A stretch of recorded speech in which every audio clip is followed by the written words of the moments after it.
సమస్య అందరూ చెప్పే సమస్య జగన్మోహన్ రెడ్డి గారు తన 10 మంది ఎమ్మెల్యేలు అసెంబ్లీకి రాకపోవడమే కాకుండా 5 సంవత్సరాలు ప్రజాపాలన కూడా వదిలేశాడు. అసెంబ్లీకి రావడం ఎలా వదిలేశాడో అతను చెప్పే మాట పైకొకటి లోపలొకటి ఎక్స్పెక్ట్ చేసినాడు మళ్ళీ 175 అని. అవి 11కు దిగజారాలకు తట్టుకోలేక ఈ యొక్క ప్రభుత్వము చేసే పనులు సూపర్ 6 ఓన్లీ సంక్షేమమే కాకుండా అభివృద్ధి విషయంలో భారీగా జరిగేది తట్టుకోలేక ఈ యొక్క మెడికల్ కాలేజీ పైన సమస్య రైజ్ చేసినాడు. మేము 17 కాలేజీలు కేంద్ర సహకారంతో మేము కేంద్ర ప్రభుత్వం తరఫున భారతీయ జనతా పార్టీ తరఫున కేంద్రం ఆ రోజు కానీ ఈరోజు కూటమి ప్రభుత్వంలో కానీ 1000 కోట్లు ఇస్తే ఆ డబ్బు కూడా ఖర్చు పెట్టలేని దరిద్రుడు. తను ఒక 500 కోట్లు ఖర్చు పెడతానని దాన్ని కూడా కాలరాసిన వ్యక్తి.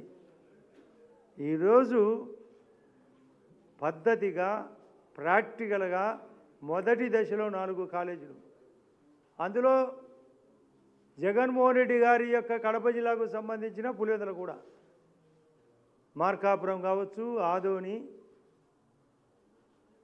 మరొకటి మదనపల్లె చిత్తూరు జిల్లా. కారణం ఎట్లా చేయాలా, డబ్బు అవసరం. 10 లక్షల కోట్లకు పైగా అప్పు చేసినాడు.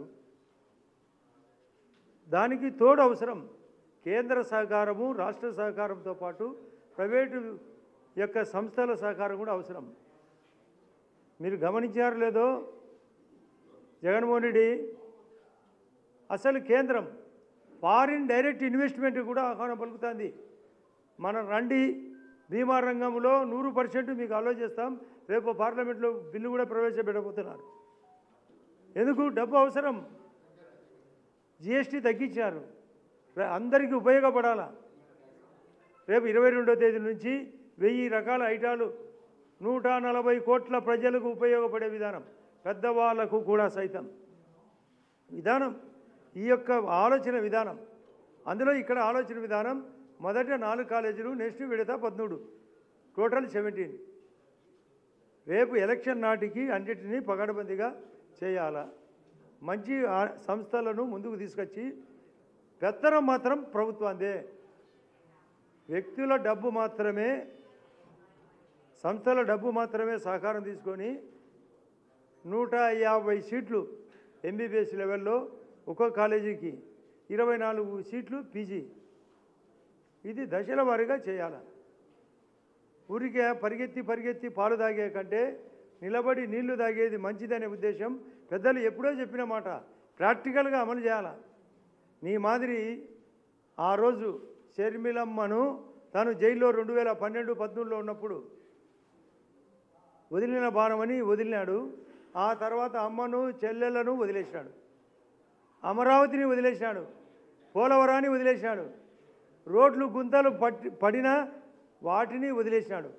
గవర్నమెంట్ ఆఫ్ ఇండియా కేంద్రం 25 లక్షల ఇండ్లు ఈ రాష్ట్రానికి ప్రధానమంత్రి ఆవాస యోజన కింద ఇస్తే వాటిని వదిలేశాడు. ఇరిగేషన్ను వదిలేశాడు. త్రాగునీటినితో drinking water Jaljeevan mission Amrut పథకం ఇస్తే వాటిని వదిలేశాడు. కరెంటును 7 సార్లు రేటు పెంచి సరిగా సరఫరా లేకుండా దాటిని వదిలేశాడు.